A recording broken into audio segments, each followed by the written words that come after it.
प्यारे मेरे भाइयों और बहनों, हजारों साल से इंसान इस बात की खोज कर रहा है कि क्या सचमुच ईश्वर है, क्या उसके अस्तित्व को प्रमाणित किया जा सकता है। अगर सचमुच कोई ईश्वर है तो वो कैसा है।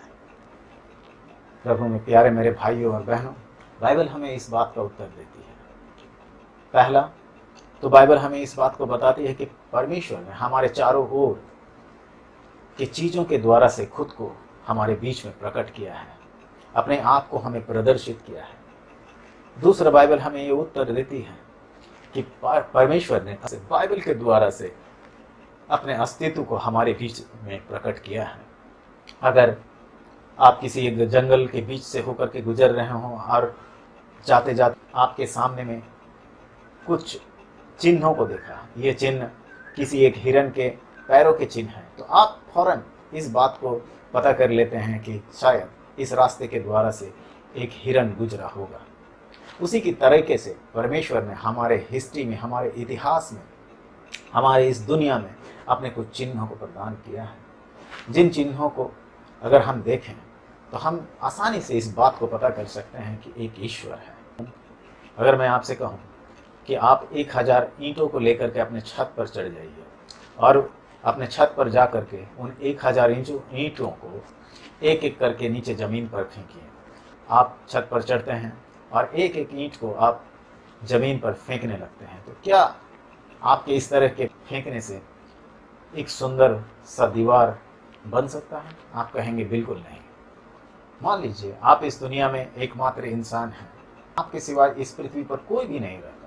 आपके हाथ में एक घड़ी है, आप उस घड़ी को उतारते हैं, उस घड़ी को खोलते हैं, उसके कल पुर्जों को अलग करते हैं, फिर उन कल पुर्जों को इधर उधर बिखेर करके आप इस पृथ्वी को छोड़ करके एक दूसरे ग्रह पर चले जाते हैं। 1000 साल दूसरे ग्रह पर वास करने के बाद फिर से आप इस पृथ्वी पर आते हैं, लेकिन आपको छोड़ करके इस पृथ्वी पर कोई भी इंसान, कोई भी प्राणी, कोई भी पक्षी नहीं रहता। मान लेंगे या फिर क्या आप देखेंगे कि फिर से आपकी वो बिखरी हुई घड़ी खुद ब खुद जुड़ गई और खुद ब खुद एक सटीक, एक राइट टाइम को बता रही है, एक सटीक समय को बता रही है? आप कहेंगे बिल्कुल ऐसा नहीं हो सकता। इसके लिए एक बौद्धिक क्षमता की ज़रूरत है, एक बौद्धिक इंटेलिजेंस की ज़रूरत है।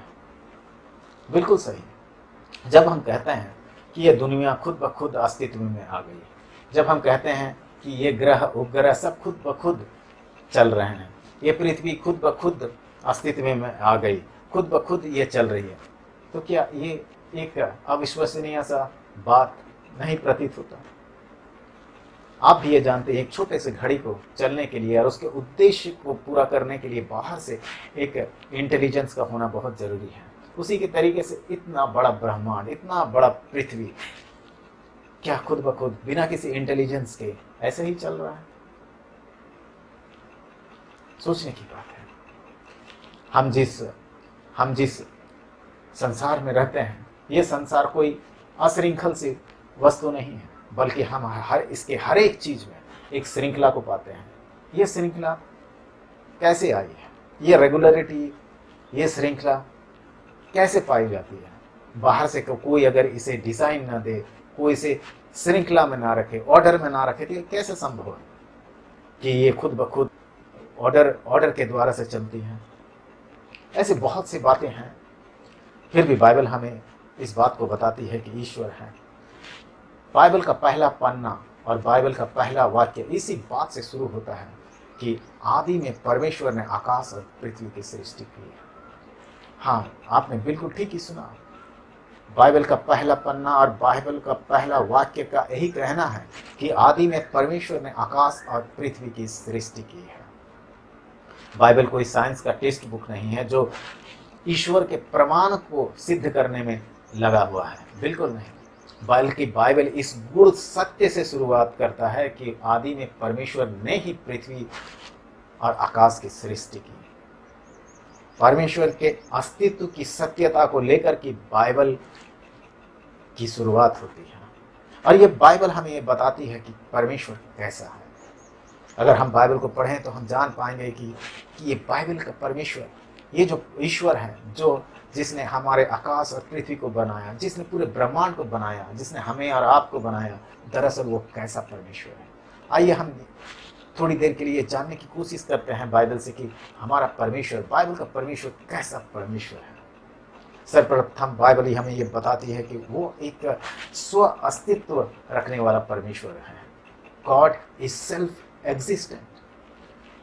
उसका कोई शुरुआत, वो किसी एक दिन अस्तित्व में नहीं आया। जैसे किसी एक दिन हमने जन्म लिया, उसी तरीके से किसी एक दिन परमेश्वर ने जन्म नहीं लिया। हमने बाहरी किसी किसी कॉज के द्वारा से हमारा अस्तित्व हुआ है, लेकिन किसी कारणों के द्वारा से हमारा अस्तित्व हुआ है। लेकिन परमेश्वर का किसी कॉज के द्वारा से, किसी कारणों के द्वारा से अस्तित्व नहीं हुआ, बल्कि वह खुद से, खुद में अस्तित्व रखने वाला परमेश्वर है। बाइबल हमें दूसरी बार बताती है कि परमेश्वर एक अनंत परमेश्वर है। परमेश्वर का ना तो कोई शुरुआत है, ना तो कोई अंत है। परमेश्वर सीधे एक जगह पर खड़े रह करके वो भूतकाल को देख सकता है, भविष्य काल को देख सकता है, वर्तमान काल को देख सकता है। परमेश्वर हर एक काल के ऊपर रहने वाला परमेश्वर है। परमेश्वर समय से ऊपर वास करने वाला परमेश्वर है। परमेश्वर को कभी भी किसी सीमा के द्वारा से बांधा नहीं जा सकता, किसी भी समय के द्वारा से बांधा नहीं जा सकता। आइए हम कुछ वचनों को पढ़ें। उत्पत्ति की पुस्तक उसके 21 अध्याय के 33 पद को देखें। यहाँ पे ऐसा लिखा गया है, फिर अब्राहम ने बेशर्बा में झाओ का एक वृक्ष लगाया और वहां यहोवा से, जो सनातन ईश्वर है, प्रार्थना की। हम अगले वचन को पढ़ें, भजन संहिता के 90 के 1 और 2 पद को। हे प्रभु, तू पीढ़ी से पीढ़ी तक हमारे लिए धाम बना है। इससे पहले कि पहाड़ उत्पन्न हुए या तूने पृथ्वी और जगत की रचना की, वरन अनादि काल से अनंत काल तक तू ही परमेश्वर है। हम यशायाह की पुस्तक 40 के 28 को पढ़ें। क्या तुम नहीं जानते, क्या तुमने नहीं सुना, यहोवा जो सनातन परमेश्वर है और पृथ्वी भर का सृजनहार है, वह ना थकता और ना श्रमित होता, ना उसकी बुद्धि अगम है। यहोवा जो सनातन परमेश्वर है। प्रभु में प्रिय मेरे भाइयों और बहनों, बाइबल का परमेश्वर, हमारा परमेश्वर एक सनातन परमेश्वर है, एक अनंत परमेश्वर है, जिसकी ना तो कोई शुरुआत है, ना तो कोई अंत है। इसीलिए परमेश्वर का वचन ये कहता है कि मैं ही पहला और मैं ही अंत हूँ, मैं ही शुरुआत और मैं ही अंत हूँ। जी हाँ मेरे प्रिय भाइयों और बहनों, इसलिए कि परमेश्वर अनंत है, इसीलिए जब परमेश्वर ने हमारे सृष्टि की थी तो उसने हमारे भीतर में भी एक अनंत को रखा था। इसीलिए हमारे भीतर में भी एक चाहत होती है, एक आकांक्षा होती है कि हम हमेशा जिंदा रहें, हम कभी ना मरे, हमारा खात्मा कभी भी ना हो। हम चाहते हैं कि हम हमेशा हमेशा के लिए हम जीवित रहें। ऐसा फीलिंग्स, ऐसी इच्छा हमारे भीतर में क्यों होती है? क्योंकि परमेश्वर अनंत है और उसी के हाथों के स्पर्श के द्वारा से मनुष्य ने अपने अस्तित्व को पाया था। ये हमारे लिए कोई आश्चर्य की बात ना होगी कि हमारे भीतर में भी एक अनंत काल तक के जीवित रहने की इच्छा विद्यमान रहती है। हम परमेश्वर अपरिवर्तनशील परमेश्वर है। जी हाँ मेरे भाइयों और बहनों, मैं और आप परिवर्तन होते हैं, समय और परिस्थिति के साथ हमारा परिवर्तन होता है। ऐसी कोई वस्तु नहीं इस जहान में जो समय और परिस्थिति के साथ में परिवर्तन ना हो। लेकिन बाइबल का परमेश्वर, हमारा परमेश्वर एक ऐसा परमेश्वर है जो समय और परिस्थिति के साथ परिवर्तन नहीं होता। वो अनंत काल से अनंत काल तक हमेशा एक जैसा रहने वाला परमेश्वर है। आइए हम कुछ बाइबल के वचनों को पढ़ें। गिनती की पुस्तक 23 अध्याय के 19 पद को देखते हैं। यहाँ पे लिखा है, ईश्वर मनुष्य नहीं कि झूठ बोले और ना वो आदमी है कि अपनी इच्छा बदले। क्या जो कुछ उसने कहा उसे ना करे? क्या वह वचन देकर उसे पूरा ना करे? अगला वचन पहला शमूएल 15 अध्याय के 29 पद को देखें। यहाँ पे लिखा है, और जो इस्राएल का बलमूल है वह ना तो झूठ बोलता है और ना पछताता है, क्योंकि वह मनुष्य नहीं कि पछताए। हम भजन संहिता के 33 के 11 को देखें। यहोवा की युक्ति सर्वदा स्थिर रहेगी, उसके मन की कल्पनाएं पीढ़ी से पीढ़ी तक बनी रहेगी। और फिर हम मलाकी की पुस्तक के 3 अध्याय के 6 पद को देखते हैं। यहाँ पे लिखा है, क्योंकि मैं यहोवा बदलता नहीं, इस कारण हे याकूब की संतान तुम नष्ट नहीं हुए, क्योंकि मैं यहोवा बदलता नहीं। जी हाँ मेरे भाइयों और बहनों, हमारा परमेश्वर, बाइबल का परमेश्वर अपरिवर्तनशील परमेश्वर है। वह ना कभी पछताता है और ना कभी अपनी इच्छाओं को बदलता है। वह हमेशा हमेशा के लिए एक जैसा रहने वाला परमेश्वर है। आइए हम परमेश्वर के अगले गुणावली को देखते हैं। बाइबल हमें अगली बात जो परमेश्वर के बारे में बताती है वो यह है कि परमेश्वर एक सर्व विद्यमान परमेश्वर है। God is present everywhere. मेरे प्रिय भाइयों और बहनों, हम किसी एक समय पर किसी एक ही जगह पर उपस्थित रह सकते हैं। हम बहुत बार कहने के लिए तो कहते हैं कि हमारा शरीर वहाँ पे नहीं है, लेकिन हम खुद वहाँ पर हैं। लेकिन ये बात कितनी सच होती है ये हम भी खुद जानते हैं। हम किसी एक समय पर किसी एक ही जगह पर उपस्थित रह सकते हैं, लेकिन ऐसा परमेश्वर के साथ नहीं है। वो अपने सभी गुणों को लेकर के एक समान, एक ही जगह पर, हर एक जगह पर एक सा उपस्थित रह सकता है। जी हाँ मेरे भाइयों और बहनों, हम इसे वचनों से देखने की कोशिश करते हैं। हाँ आइए हम वचन देखें। भजन संहिता 139 के 7 से 12 तक हम पढ़ते हैं। यहाँ पे लिखा है, मैं तेरे आत्मा से भाग कर किधर जाऊं, या तेरे सामने से किधर भागूं। यदि मैं आकाश पर चढ़ूं तो तू वहां है, यदि मैं अपना बिछौना अधोलोक में बिछाऊं तो वहां भी तू है। यदि मैं भोर की किरणों पर चढ़कर समुद्र के पार जा बसूं तो वहां भी तू अपने हाथ से मेरी अगुवाई करेगा, अपने दाहिने हाथ से मुझे पकड़े रहेगा। यदि मैं कहूं कि अंधकार में, तो मैं छिप जाऊंगा और मेरे चारों ओर का उजियाला रात का अंधेरा हो जाएगा, तो भी अंधकार तुझ से ना छिपाएगा।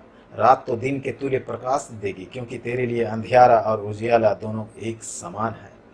अगला वचन देखें, यिर्मयाह की पुस्तक 23 अध्याय के 23 और 24 पद को। यहाँ लिखा है, यहोवा की यह वाणी है, क्या मैं ऐसा परमेश्वर हूँ जो दूर नहीं निकट ही रहता हूँ। फिर यहोवा की यह वाणी है, क्या कोई ऐसे गुप्त स्थानों में छिप सकता है कि मैं उसे ना देख सकूं। क्या स्वर्ग और पृथ्वी दोनों मुझसे परिपूर्ण नहीं है। अगला वचन प्रेरित के 17 अध्याय के 24 से लेकर 28 तक। जिस परमेश्वर ने पृथ्वी और उसकी सब वस्तुओं को बनाया, वह स्वर्ग और पृथ्वी का स्वामी होकर हाथ के बनाए हुए मंदिरों में नहीं रहता, ना किसी वस्तु की आवश्यकता के कारण मनुष्यों के हाथों की सेवा लेता है, क्योंकि वह स्वयं ही सबको जीवन और श्वास और सब कुछ देता है। उसने एक ही मूल से मनुष्यों की सब जातियां सारी पृथ्वी पर रहने के लिए बनाई हैं, और उनके ठहराए हुए समय और निवास की सीमाओं को इसलिए बांधा है कि वे परमेश्वर को ढूंढे, कदाचित उसे टटोल कर पाएं, तो भी वह हमसे किसी से दूर नहीं, क्योंकि हम उसी में जीवित रहते और चलते फिरते और स्थिर रहते हैं। और जैसा तुम्हारे कितने कवियों ने भी कहा है, हम तो उसी के वंशज हैं। जी हाँ मेरे भाइयों और बहनों, हम कभी भी परमेश्वर से दूर नहीं, क्योंकि वह सर्व विद्यमान परमेश्वर है। वो सभी जगह पर एक जैसा उपस्थित रहने वाला परमेश्वर है। जिस तरीके से वह घर के भीतर एक समान रह सकता है, वो घर के बाहर में भी वो उपस्थित है। वो जिस तरह यूरोप में मौजूद है, उसी तरीके से वो भारत में भी मौजूद है।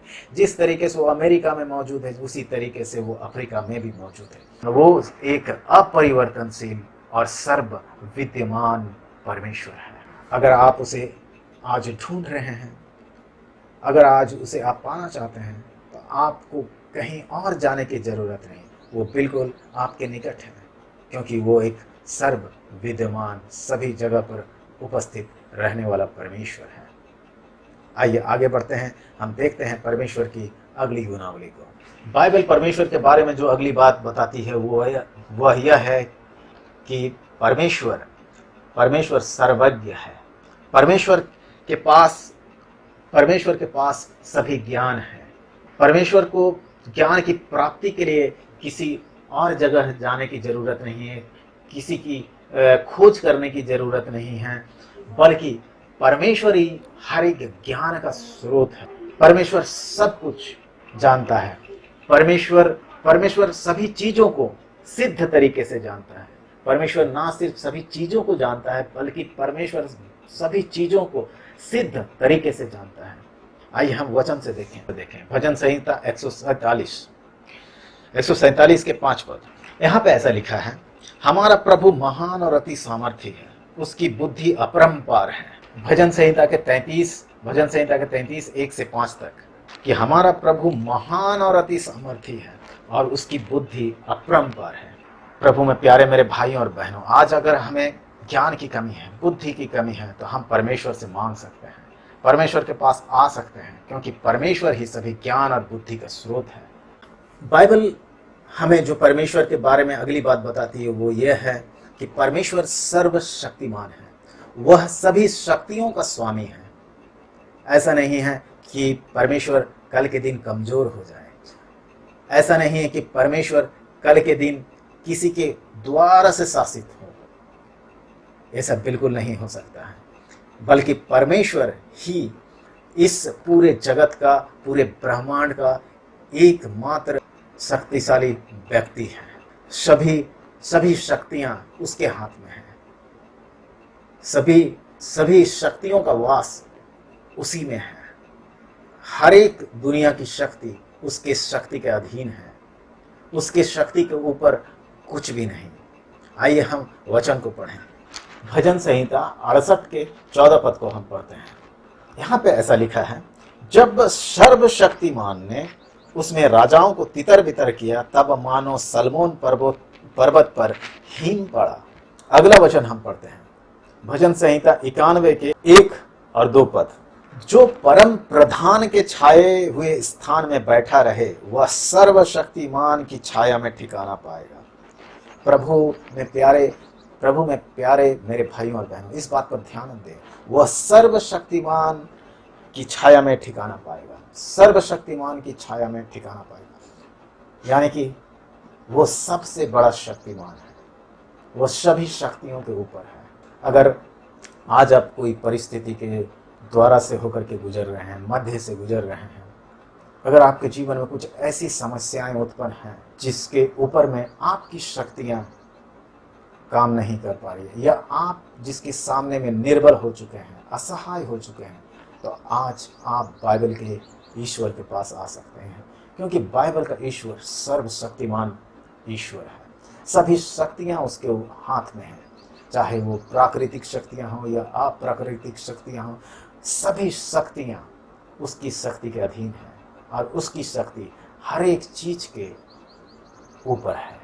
आप अपनी परिस्थितियों को लेकर के परमेश्वर के हाथ में दे सकते हैं और उससे कह सकते हैं कि परमेश्वर, आप इसे अपनी शक्ति से ठीक करें। आइए हम आगे बढ़ते हैं, अगली गुणावली को देखते हैं जो हमें बाइबल परमेश्वर के बारे में बताती है। अब बाइबल हमें जो बताती है वो एक बड़े ही महत्वपूर्ण बात, बाइबल हमें जो अगली बात परमेश्वर के बारे में बताती है वो यह है कि परमेश्वर पवित्र है। God is Holi. उसमें लेस मात्र भी अपवित्रता, अशुद्धता, बुराई नहीं है, गंदगी नहीं है। मेरे भाइयों और मेरे बहनों, बहुत बार जो हम सोचते हैं, करते हैं, बोलते हैं, उसमें बुराई होती है, उसमें गंदगी होती है, लेकिन हमारे परमेश्वर में कोई भी गंदगी, कोई भी बुराई नहीं है, उसमें कोई पाप नहीं है, कोई भी अपवित्रता नहीं है। वह एक स्वच्छ, साफ और पवित्र परमेश्वर है। आइए हम वचनों को देखें। हम देखें भजन संहिता के 5-8 पद को। यहाँ पे ऐसा लिखा है, हमारे परमेश्वर यहोवा को सराहो, क्योंकि उसके चरणों की चौकी के सामने में और उसके चरणों की चौकी के सामने दंडवत करो, वह पवित्र है। और 8 पद देखते हैं, हे हमारे परमेश्वर यहोवा, तू उनकी सुन लेता था, तू उनके कामों का बदला तो लेता था, तो भी उनके लिए क्षमा करने वाला परमेश्वर था। और हमारे परमेश्वर यहोवा को सराहो और उसके पवित्र पर्वत पर दंडवत करो, क्योंकि हमारा परमेश्वर यहोवा पवित्र है।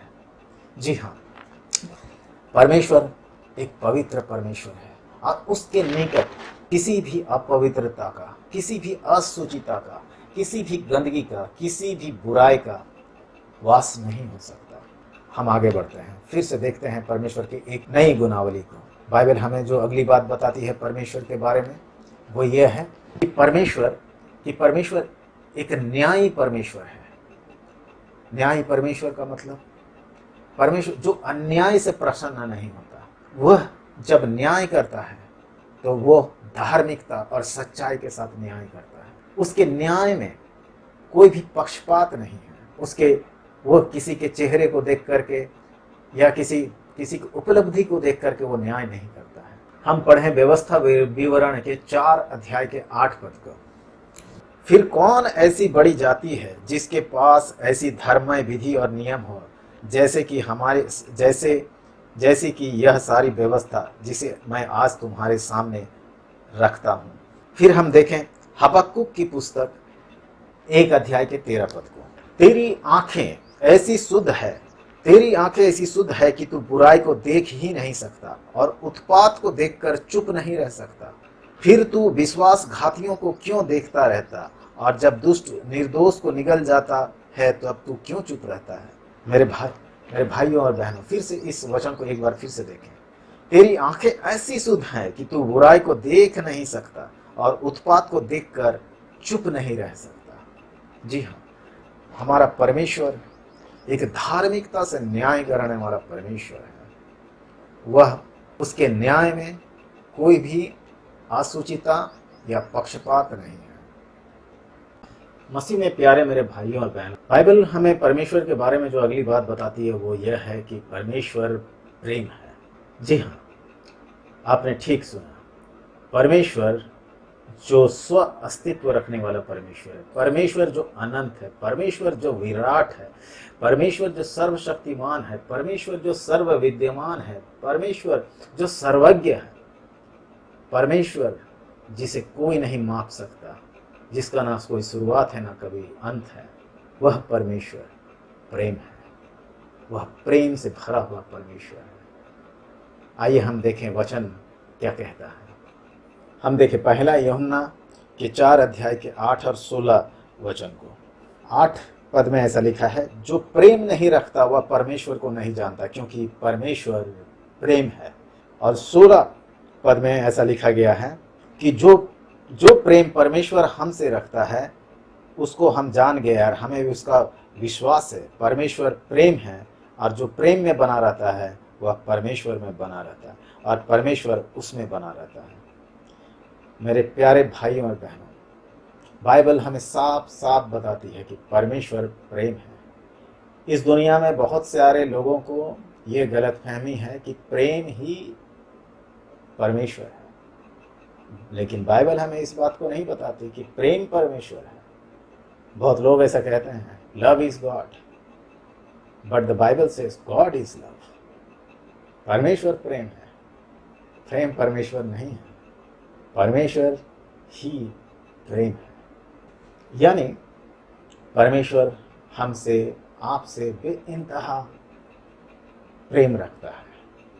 ये तो थी कुछ परमेश्वर की बातें जो हमें बाइबल बताती है। और बाइबल हमें बताती है कि गॉड इज सेल्फ एग्जिस्टेंट, परमेश्वर स्व अस्तित्व रखने वाला परमेश्वर है।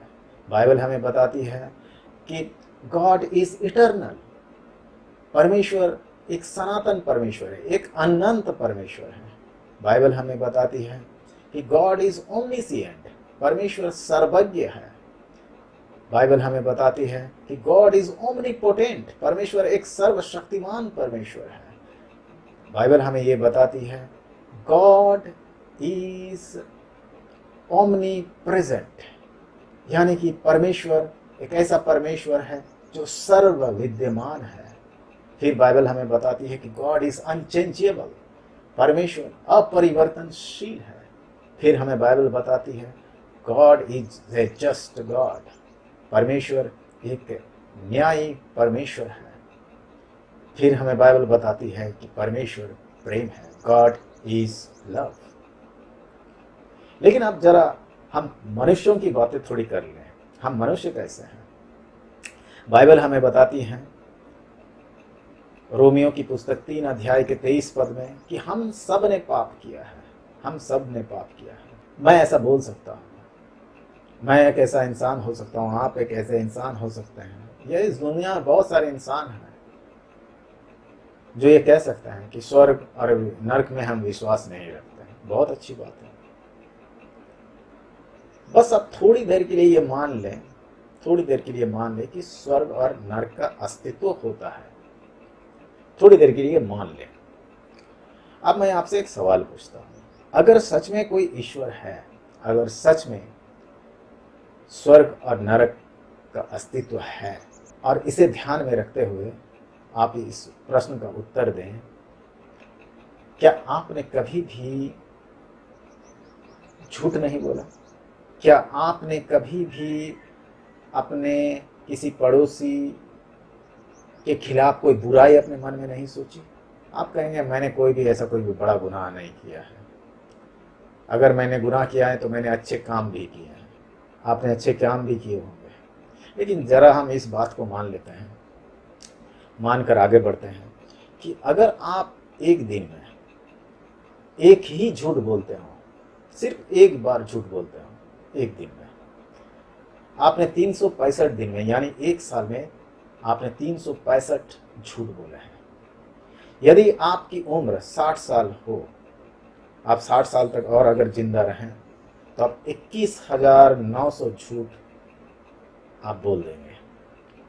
अगर 60 साल के बाद अगर हमारी मृत्यु हो जाए, जीवित रहने के बाद अगर हम इस 21,900 पाप को लेकर के एक धार्मिक, एक न्यायी, जो अति पवित्र है, उस परमेश्वर के सामने अगर उपस्थित हो, तो आपको क्या लगता है, वो अगर न्याय के आसन में बैठा हो तो क्या वो हमें माफ कर देगा? या फिर मैं और आप ये दलील देंगे कि हमने अच्छे काम भी तो किए हैं?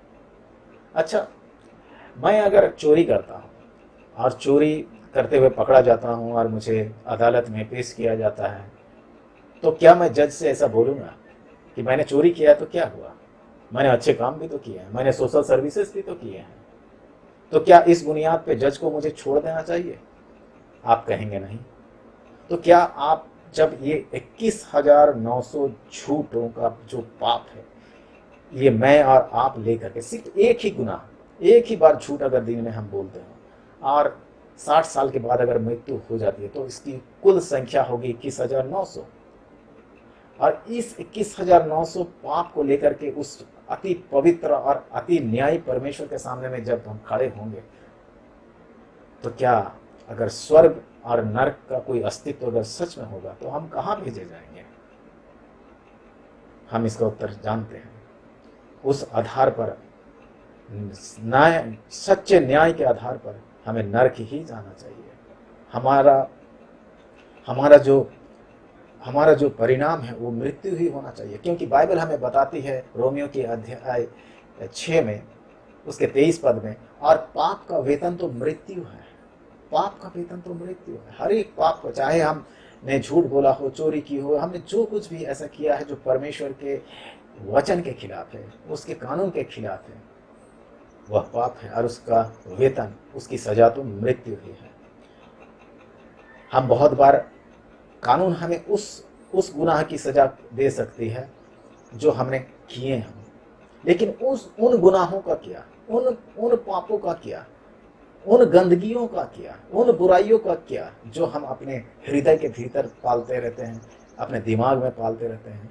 हम शायद अपने किसी दोस्त से या किसी जानने वाले के साथ में मुंह से अच्छी बातें करते हो, लेकिन शायद उसके प्रति हमारे हृदय में, हमारे दिमाग में कचरा भरा हो, गुस्सा भरा हो, द्वेष भरा हो। परमेश्वर उसका भी न्याय करता है, जिसे इस दुनिया का कानून नहीं देख सकता, अदालत नहीं देख सकती, उसका न्याय भी परमेश्वर कर सकता है।